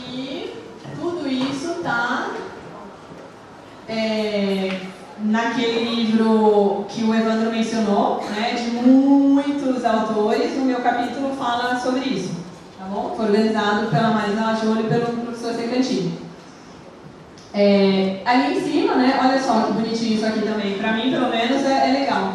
Não creio na hipótese de valores, que é o técnico, né, vir a ter papel importante oficial no negócio do petróleo. Ele está desmoralizado e conhecido demais por falar em Balloni, como foi ele de pescaria. Pescaria que era quando a garra, né, qual é o nome daqui, da broca? Quando quebrava e aí precisava tirar de lá de dentro, se chamava pescaria. E isso apareceu aqui também. Os dois americanos conferenciaram aí o Guilherme, que tinha tido alta, morreu 2 anos depois. O Edgar foi morrer mais à frente, eu sempre esqueço, 43, né, Suzinha? 42. Né? Lobato faz acusações contra o Departamento Nacional, né, de prospecção mineral, enfim, mas eu vou andar aqui um pouquinho, porque em 7 de julho surgiu oficialmente, né, a Companhia Mato Grossense de Petróleo, por Monteiro Lobato, Vitor Amaral, que era filho do seu advogado, Hilário Freire, e do Octávio Marcondes Ferreira, entre outros, para trabalhos em Porto Esperança. Tem um estudo, uma parte no escândalo do petróleo, escrita pelo Hilário Freire, tá? Para vocês. Só por curiosidade aí, na primeira edição. E aí a gente teve a descoberta de petróleo no Brasil, oficialmente essa foto é lá do site Monteiro Lobato. Em 22 de janeiro, posto da cidade de Lobato, de novo, que não tem nada a ver com Monteiro Lobato, mas que Deus é irônico, que é o subúrbio de Salvador, na Bahia, em terras que no século XVI pertenceram ao fazendeiro Vasco Rodrigues Lobato, por isso que tinha esse nome na região. E aqui foi a descoberta oficial assumida pelo governo e tudo de petróleo.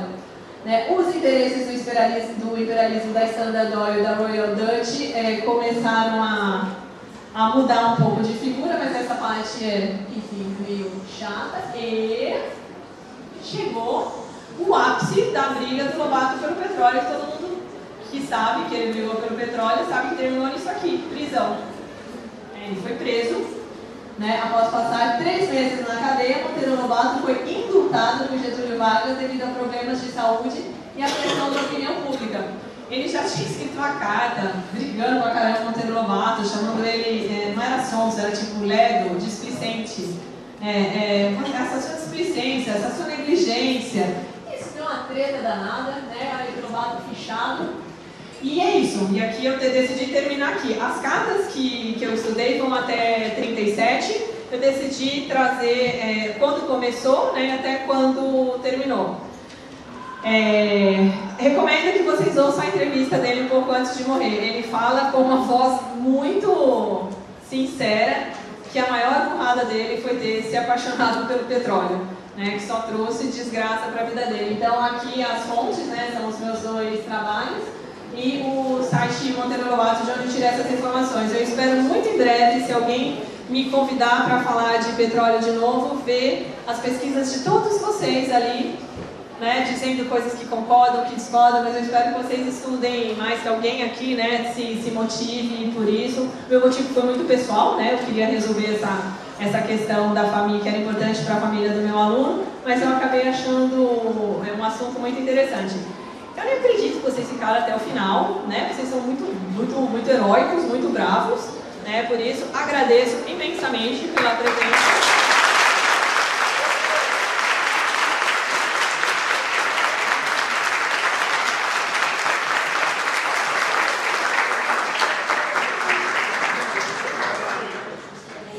Parabéns, professora Kátia. Bom, vamos passar aqui a próxima fase para perguntas, aproveitar a presença da nossa ilustre professora aqui. Por favor, eu só peço, por gentileza, por questões técnicas, que venha fazer pergunta aqui no microfone, aqui na frente. E pergunta que você responder. As difíceis eu vou passar para a Silvia. Vocês veem que ela responder.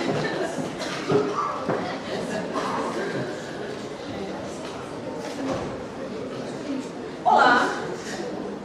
Oi, boa noite. Boa noite. Eu sou de Campos do Jordão, faço pedagogia, meu nome é Rafael. Onde eu acho a entrevista? Essa verdade, assim, entrevista Monteiro Lobato, antes de morrer você vai encontrar várias fontes, inclusive com a voz dele. E você vai mandar esses slides pra gente? Este rapaz simpático, em camisa xadrez, totalmente sandedóio, né? O que é estranho, pois é. Ele tem os slides, ele pode enviar pra... Você conhece ele? Não, é o Evandro Nohara. Obrigada. Nada, você conhece a moça da pedagogia, a coordenadora de pedagogia? Não conheço. Então vocês vão ter que se conversar. Então vocês vão ter que se conversar. A entrevista tem no YouTube. Tem no YouTube também, então. Chega lá, né? Tem no site também. Tá no site do Monteiro Lobato? Eu ia falar isso, eu acho que tá no site, mas eu não tinha certeza. Então, mais fácil ainda, Jaqueline, né, Janaína? Rafaela, quase isso. Quase isso. Rafaela, tudo ali, né? Tudo escrito em português, né? Então, tem no site Monteiro Lobato, monteirolobato.com, né? E está transcrita totalmente no Monteiro Lobato Videoobra. Tá transcrita. Já tá transcrita. Mas acho que ali tá limpa também, né? Tá transcrita e limpa, tá transcrita com aqueles de fala. Pra quem estuda, isso é legal, assim, é bacana. As sujeirinhas da fala. Permito, posso falar?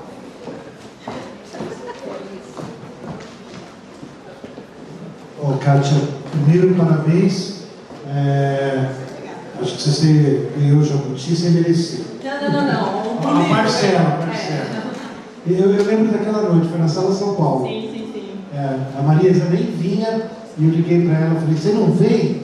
Nem se ganhasse o livro do ano? Ela falou, espera que eu estou aí. Marisa, eu acho que o dia que eu vi a Marisa é mais feliz. Também. Bom, parabéns, eu queria te fazer uma pergunta técnica, não sei se você falou tanta coisa rápida, às vezes que escapa. Esse trabalho de você achar as cartas dentro dos livros, eu achei maravilhoso. Você usa algum instrumento de inteligência artificial?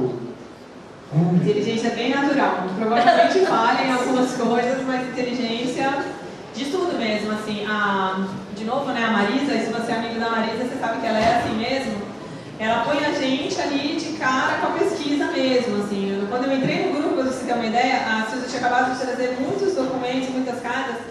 Eu lembro de eu e o Emerson Tim, assim, cartas e mais cartas projetadas, não sei se você vai lembrar disso, Silzinha, projetadas numa sala como essa e a gente lá tentando desvendar o que eram aquelas letras e tal.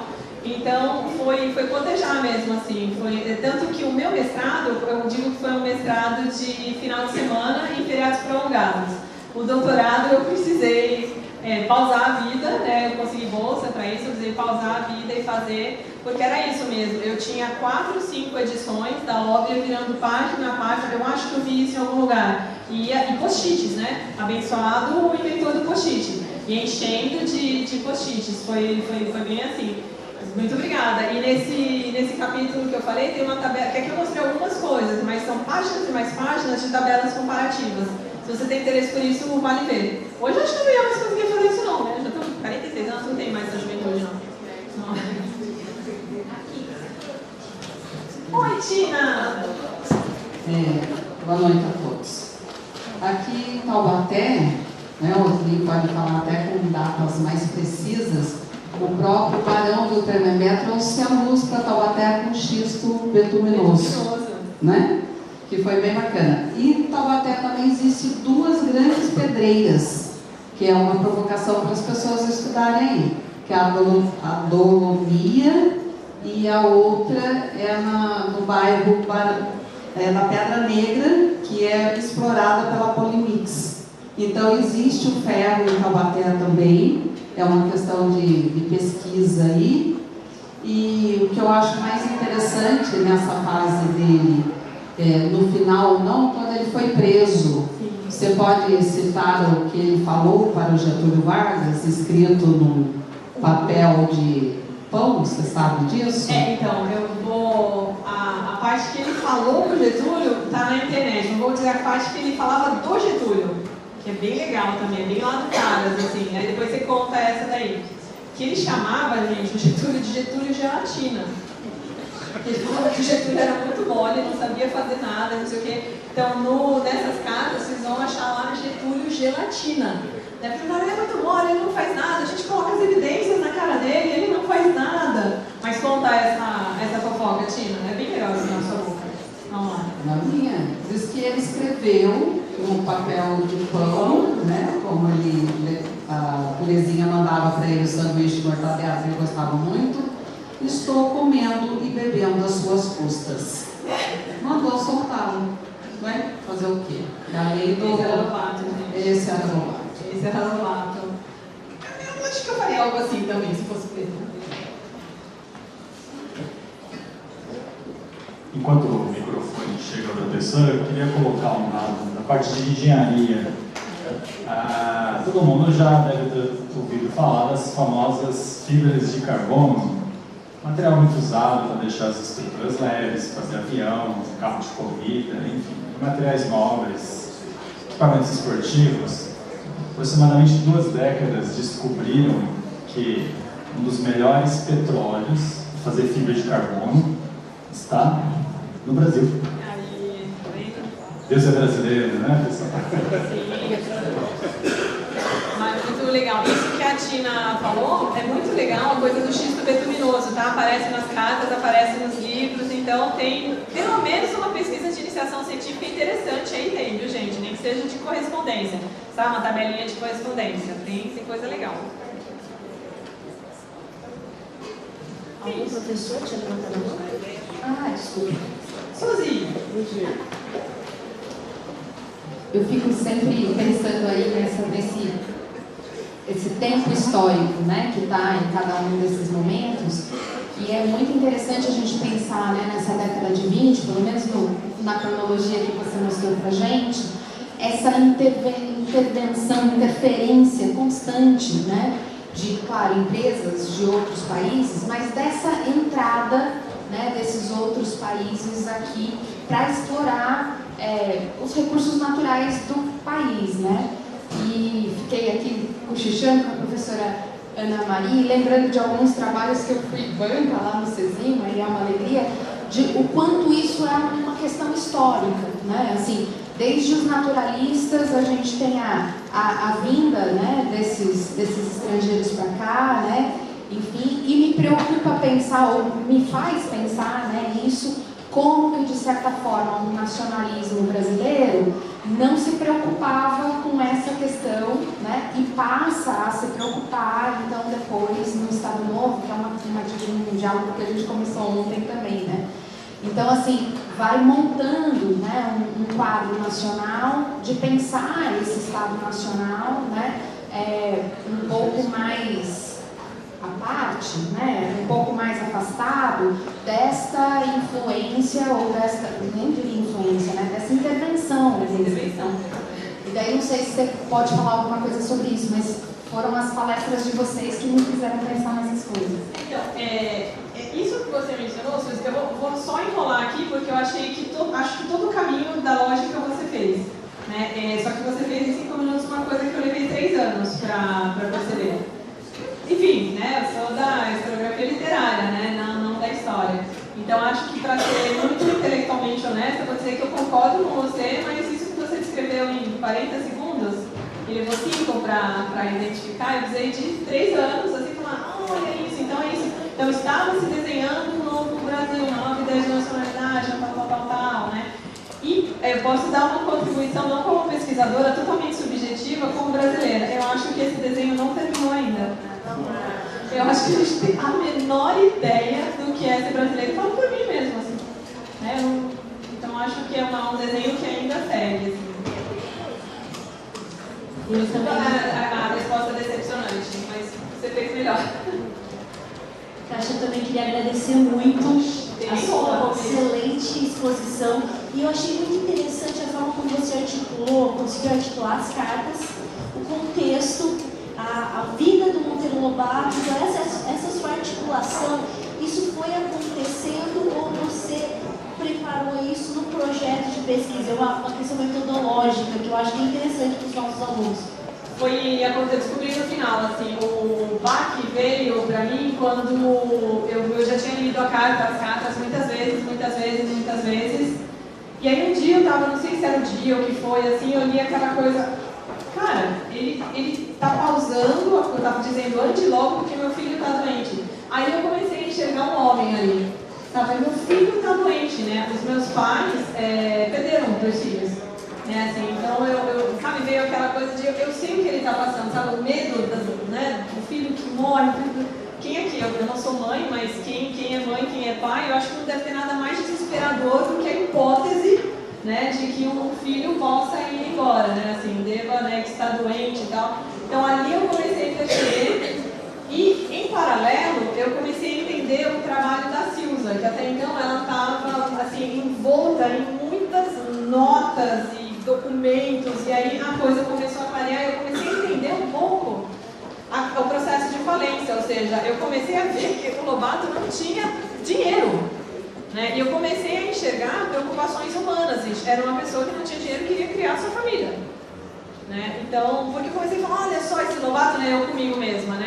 Olha só esse Lobato, né? Então ele não queria criar a Petrobras, claro que não, ele queria sustentar a família.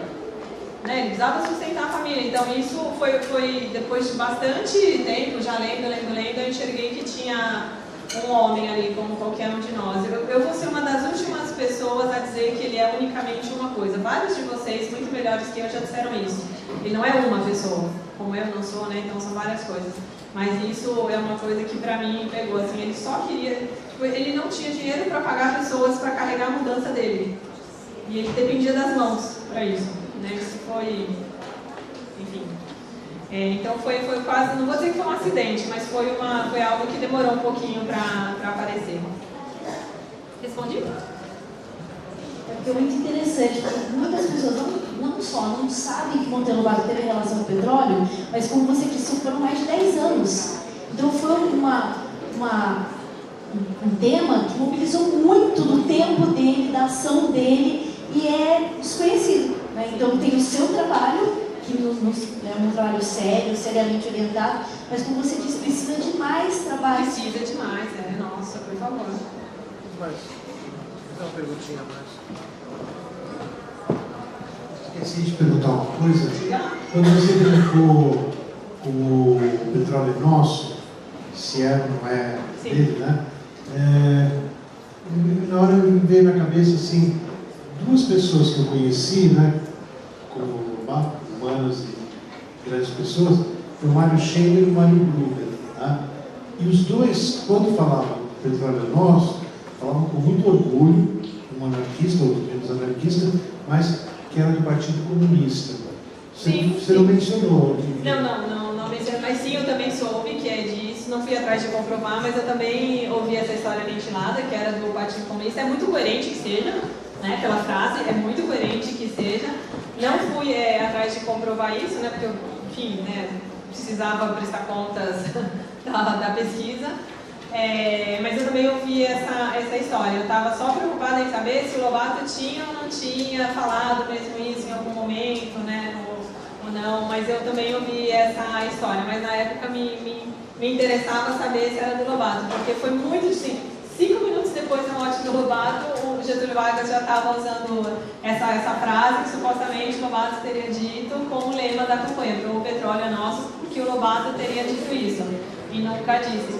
Ontem eu aprendi uma história super divertida, que inclusive eu achava até hoje que ele tinha nascido José Renato, né? José Renato, tal. E graças ao professor Sérgio Osni, que colou documentação e o caramba, e me mostrou que ele não nasceu Renato, era só a avó dele que chamava de Renato, não sei o que.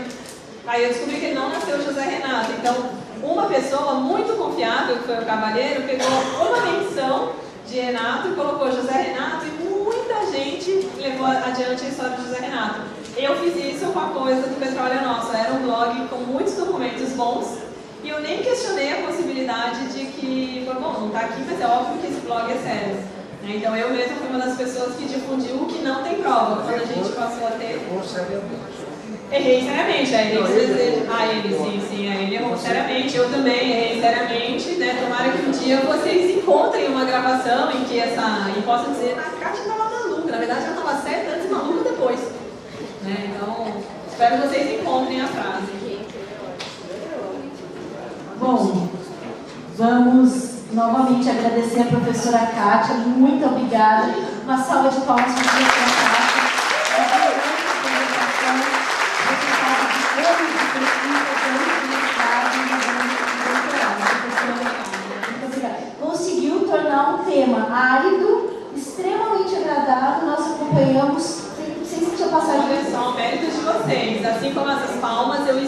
para a Unital, que está na garra, tocando uma semana de um assunto muito difícil e sendo novamente, como eu já disse, a minha orientadora, que é uma guerreira de ainda pesquisar Lobato, e a todos os meus colegas de pesquisa. Thaís, Sandra, Milena, Raquel, Emerson, Silzinha, enfim, Magno, Luiz, enfim. Obrigada. Obrigada, querida. Bom, agora para finalizar, me cabe nesse momento lembrar a todos vocês que a Semana Monteiro Lobato não acabou. Ainda temos mais um dia de alegria e felicidade. Amanhã, no Museu Mazzaropi, no auditório do Museu Mazzaropi, às 19 horas, teremos a premiação do concurso literário, do certame literário. Nós teremos também a conferência do professor José Carlos Selumeri, que é o nosso presidente de honra da 73ª Semana Monteiro Lobato. Teremos às 15 horas uma oficina docente com a Cléo Monteiro Lobato na sala DS. E às 9 horas da manhã teremos mais uma edição da trilha dos Passos do Monteiro Lobato, com saída do Convento de Santa Clara, imperdível, não percam. O Osni vai mostrar os lugares. Ele conseguiu limpar o túmulo do Visconde no cemitério. Quando eu falo para vocês que é imperdível, é imperdível. Ele conseguiu levantar uma pesquisa de mais de 40 anos, então é realmente muito importante. Espero que vocês possam estar lá. Para mim foi muito importante fazer essa trilha com você na segunda-feira, então eu espero que todos possam aproveitar, porque é uma oportunidade, ele abriu a casa dele, então é uma oportunidade que não dá para desperdiçar. E a conferência do professor Sebe será sobre Mazzaropi e Monteiro Lobato, dois caipiras, também é uma questão muito interessante e imperdível. Então eu quero finalizar agradecendo algumas pessoas e aos nossos parceiros, lembrando também que a Semana Monteiro Lobato não acaba amanhã. De 23 a 27 nós temos a programação no Museu Monteiro Lobato, então convido todos vocês para estarem lá, acompanharem a programação específica do Museu Monteiro Lobato, do sítio do Capão Amarelo. Estamos aqui conosco com a professora Silza Binotto, que fez a palestra ontem, muito obrigada, professora. A professora Ana Maria Goldfarb, que falou hoje de tarde conosco. E temos aqui o Magno, que vai falar na Semana Monteiro Lobato do dia 23 ao dia 27. Muito obrigada, foi mencionado aqui pela professora Kátia. O Osni está aqui presente. A Tina Lopes, que foi diretora do Museu Monteiro Lobato durante mais de 20 anos, está aqui presente. O professor Silvio Costa, diretor do nosso Departamento de Ciências Sociais e Letras. José Luiz Goldfarb, muito obrigada, curador do Prêmio Jabuti, que já foi aqui mencionado também. O Evandro Nohara, que é o nosso coordenador do Programa de Pós-Graduação em Engenharia Mecânica.